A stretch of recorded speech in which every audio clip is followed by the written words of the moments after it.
Scotch and soda, sir? Is that the best thing you can suggest, Sullivan, for a man who's barely escaped with his life from a motor accident? Brandy and soda, sir?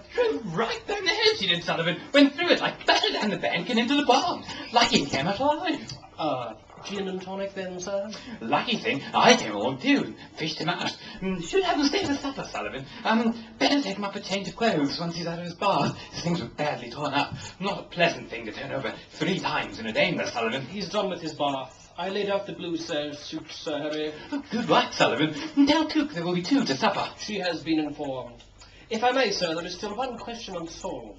Yes, Sullivan? If you observe, sir, the gentleman has just been in a motor wreck. Of course. Make it whiskey, Sullivan. Very good, sir.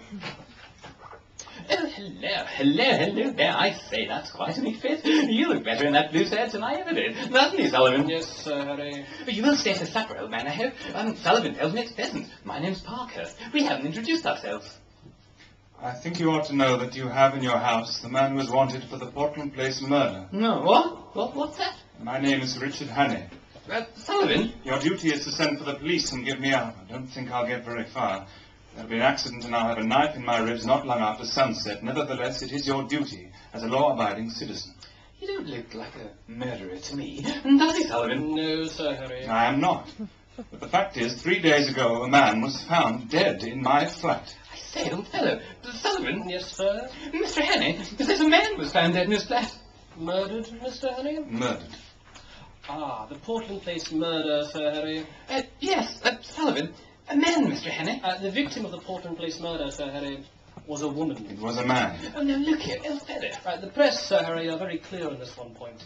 The victim was a woman. An old woman, wasn't it, Sullivan? Yes, sir. An old woman. The body that was found in my flat on Tuesday morning was the body of a man named Nathan Skoda. Sullivan? Yes, Sir Harry. The whiskey, Sullivan. Very good, sir.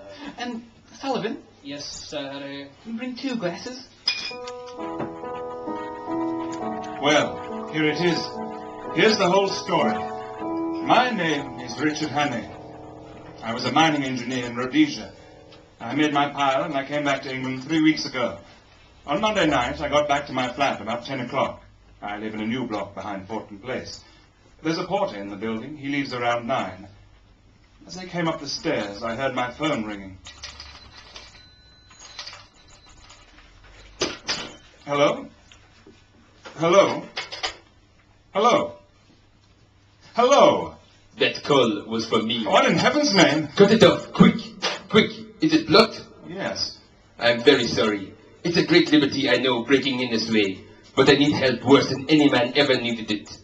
Can I count on you? Well, that depends. You see, I have an idea that this time tomorrow, I shall be dead. That's what he told me as soon as he got in the door. The little man was scared stiff, I could see that. He carried a parcel under his arm, a brown paper parcel, and there was a trickle of blood on his left hand from a fresh cut across the knuckles. There's going to be a war. Now, wait a minute. That's what he told me, a war. This war is going to come as a great surprise to Britain. Somebody's going to be murdered. He told me this Thursday, remember, Thursday night, in London on July 14th. That's 6 days from now. 3 days, I mean. A fellow called Karolitis, a Greek premier. He's booked. Nothing on earth can save him, but that's just the beginning. According to what this fellow told me, Karolitis isn't important. Not in himself, it's what comes after he's dead. On July 15th, the chief of the French General Staff will be in London. On that day, the British Admiralty is to give him a complete statement of the disposition of the entire British fleet on mobilization. At least I gathered something like that, something uncommonly important. Now then, on the 15th of July, there will be others in London. I don't know who. He had a name for them. He called them the Black Stone. But somehow this information, those secrets about our fleet destined for France, will be diverted into their hands on that day, July 15th. And it will be used, remember, used a week or 2 later against England by our deadly foe with great guns and swift torpedoes suddenly in the darkness of the summer night. I know you don't believe this. I didn't when he told me. I do now. I noticed while he was talking that he kept fingering a little black notebook which was full of writing. Some sort of code, it looked like. Now, believe me or not as you please, there it is. This is the fellow speaking. The fellow with the brown paper parcel and the cut across his knuckles. This is what he said. I worked months, years for this information. I got the first hint nearly 2 years ago in an inn in Tyrol. I collected my other clues in a fur shop in the Belvaroche quarter in Budapest.